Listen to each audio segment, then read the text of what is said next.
हरियाणा विधानसभा चुनाव में आम आदमी पार्टी अकेले विधानसभा चुनाव लड़ेगी। सीट शेयरिंग पर बात नहीं बनने से कांग्रेस और आम आदमी पार्टी के बीच गठबंधन की डील नहीं हो सकी है और अब आम आदमी पार्टी ने 20 उम्मीदवारों की पहली लिस्ट भी जारी कर दी है।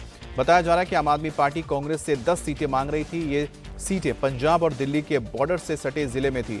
आपका कहना था कि दोनों राज्यों में उनकी सरकार है, ऐसे में इन सीटों पर उसे फायदा होगा, लेकिन कांग्रेस आम आदमी पार्टी को सिर्फ 5 सीट देने पर ही अड़ी रही। कांग्रेस ने आपकी दिल्ली पंजाब बॉर्डर इलाकों की सीटों की मांग भी ठुकरा दी और शहरी क्षेत्रों में लड़ने के लिए कहा। वैसे हरियाणा कांग्रेस के अंदर भी आम आदमी पार्टी से गठबंधन का विरोध किया जा रहा था।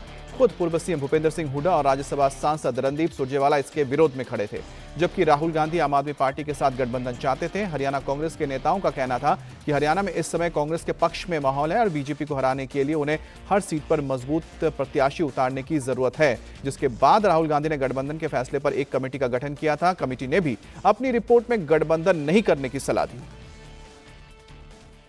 अभी हमारी लड़ाई है बीजेपी से और हम उस पर फोकस कर रहे हैं।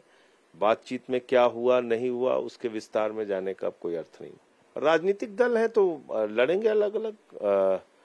आम आदमी पार्टी भी एक राष्ट्रीय राजनीतिक दल है तो चुनाव लड़ेंगे। दूसरी बात, इसका कोई थर्मामीटर मुझे आज तक मिला नहीं कि किसके लड़ने से किसका फायदा होता है।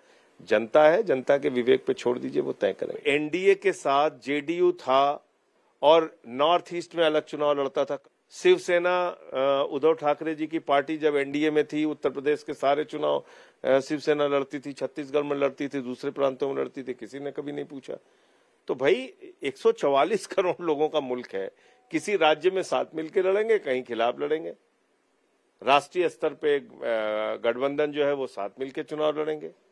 तो इसको कोई इतना बड़ा मुद्दा बनाने की आवश्यकता नहीं है। और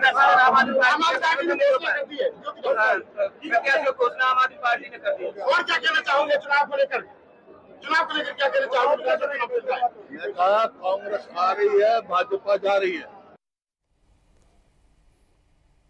आपने जिन 20 सीटों पर उम्मीदवारों की घोषणा की है उनमें 12 सीट पर पार्टी पहली बार चुनाव लड़ रही है। 20 उम्मीदवारों की पहली लिस्ट में 19 चेहरे नए हैं और इनमें से सिर्फ एक उम्मीदवार पवन फौजी को आपने रिपीट किया है, जो ऊंचा कला से चुनाव लड़ रहे हैं। कैथल जिले की कलायत सीट से आपने पार्टी के सीनियर और प्रदेश उपाध्यक्ष अनुराग डांडा को टिकट दिया है। कैथल जिले को कांग्रेस के राज्यसभा सांसद रणदीप सुरजेवाला का गढ़ माना जाता है। पुंडरी से उम्मीदवार बनाए गए नरेंद्र शर्मा प्रदेश में मंत्री रह चुके हैं। वो इस सीट से लगातार 5 चुनाव हार चुके हैं। लोकसभा चुनाव से पहले ही उन्होंने आम आदमी पार्टी ज्वाइन की थी।